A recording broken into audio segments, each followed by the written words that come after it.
Hey guys, Anthony, 4B4 Adventures. There will be adventures soon, but I just thought I'd give you some information to help you get educated about fridges, batteries, solar and stuff like that, and a little bit of information about this battery. So we've obviously run the wire front to rear. We've got the battery in, we've got the rear wired up, we've got the fridges in, we've got everything connected up. And the first thing we did, we looked at the battery voltage and it was pretty much bang on 12.5 volts. So a new battery, they just give it an initial, what's the word? It's just a ram it in charge, and it probably takes an hour or two, so they don't get a really good full charge. So one of the first things you should do with your battery is probably give it a really good AC charge before you put it in the vehicle or whatever, but you don't have to. So we put it in. With this one, we haven't got the charging system set up yet, so when we start the car and run the engine, there's nothing charging it. It's just a battery being drained at the moment. We've got two options for charging. There's a charger in the back we can plug in AC, which we haven't done yet. And there's some solar. So the first thing we did, we turned the fridges on, wanted to make sure everything was working. Noticed obviously the battery was getting drained straight away from 12.5, going downhill quickly. So yesterday it was sunny. We put the solar panels out. They're a Milandi Outdoor Adventure 160 watt, they quote them, but I've got to tell you, the best I usually see through the actual, the actual here is about 80 watts, right? Did I say watts before? 160 watt? We see about 80 watt, but we're going to do some more testing. That's what all these things are for, right? We're just using the standard regulator that hooks direct to a battery at the moment. We've just got the clips on there, but we will fit off an Anderson plug here and a charging system soon. That'll be in other videos, but I just wanted to let you know how well it went, regardless, just running on solar, right? So we'll go to the back in a moment. Let's just have a quick look. We're not getting a lot of charge at the moment, quite simply because it's been very cloudy today. So yesterday, it was probably mid-morning when we turned the fridges on and put the panels out. It was sunny all day, the sun went down, we left the fridges on all night, we ran the battery down. This morning, so remember 2 fridges, but this morning, quite warm weather, warm overnight. The battery without the compressor running at the time was 12.3 volts. We've had cloud all morning. It's nearly lunchtime. The sun's just come out, so the fridges have been running from about late yesterday, let's say about 6 or 7 p.m. There would have been no sun. So draining from then until about, it's probably, I haven't looked at the time, 11 a.m. or so now, and it's just starting to get some sun. So this little battery monitor was down to one little, which that's just giving you an indication based on voltage. Voltage sort of gives you a fair indication of where your battery's at. Just depends how much gigawatts is being pumped into the battery, because that'll push the voltage up. That's what we call charge voltage. So you got to remember you're not taking into account too much charge voltage. Anyway, let's go to the back. So here we are at the back. This is the setup. You can see, we'll just listen for a compressor. Yep, you can see that one's running. I've said it before, I'll say it again just quickly. These drawer fridges, really handy. Look at this, awesome. You know how easy are they to use? You can see it's on about 4 degrees, right? Really handy to use. Oh yeah, awesome. So simple, and it's good for cooler climates because the insulation of them is not that good. Okay, they seem to be reliable so far, but we'll let you know more about those.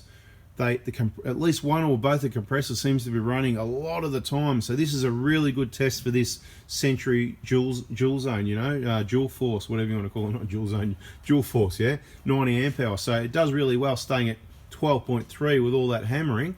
You can see at the moment we've got, it's got at least one compressor running, and we're on 12.6. So at the moment, this battery has never had an AC charge since we've owned it. It's never had a charge from the vehicle engine running. We've got a charger sitting here that's all hooked up back into there, and there's a plug there. It's never been plugged in. The only thing, so we're trying to prove a point here. We started off with a battery that was about half charge, 12.5 volts. We've connected 2 fridges. This is not like one fridge, this is like 2 fridges.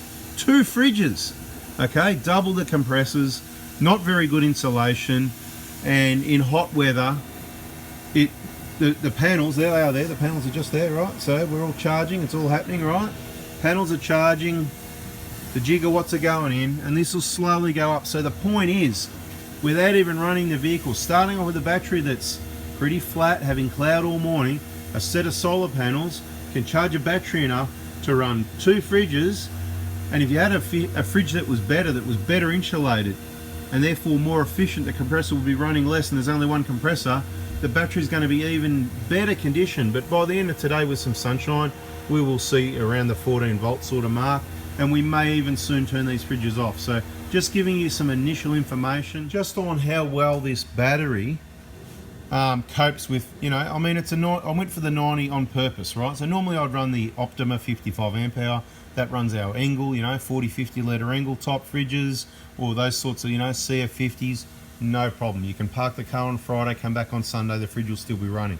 Maybe not the Waco actually, because they've got the low voltage cut out and weird things happen, but the Engel doesn't have that, so it just keeps running. The battery will be no lower than about 12 volts usually, depending on the actual heat, the temperature you got it set on, and all that sort of thing. But the point is, because we've got two fridges running, that's why I wanted more capacity. And the next one up in the Optimus is a 75, but this has been designed to compete with the Optimus, and it's a 90. So that's why I've gone for the 90. I was quite happy with it last time. We hammered it across the Kimberleys. We didn't have a great solar charging system because we had that rubbish projector unit down here with a solar, and it just was not controlling the solar that well. That's why we're using this at the moment. We're going to see how it goes, so people can actually know, do they need any other solar controller, or do these do the job?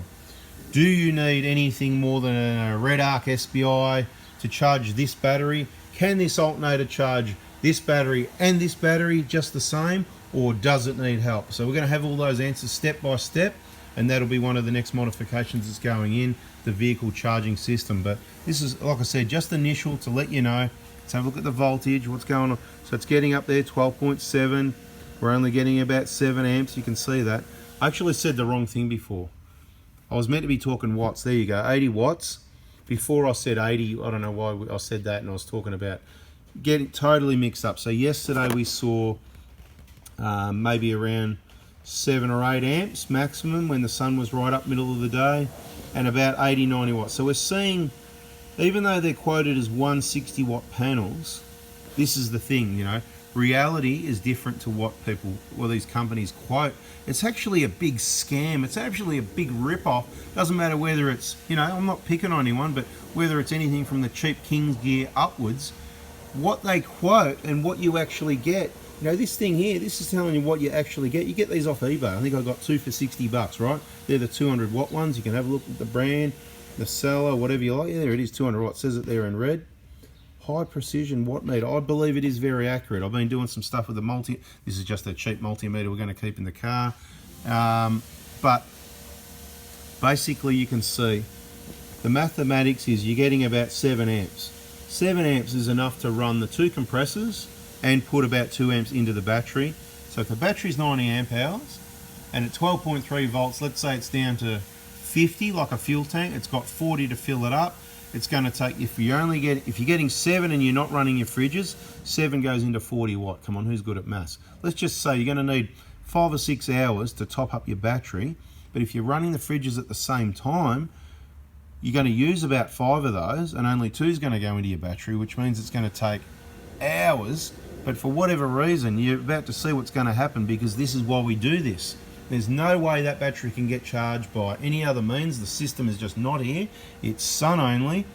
I don't know what I'm going to do, how many days. It could sit here for days, mate, and I'll just keep letting it run, and we do another video just to show you that this battery is running 2 inefficient fridges that are really handy, by the way. They're really handy. I love the system, works really well, and doesn't matter how inefficient they are.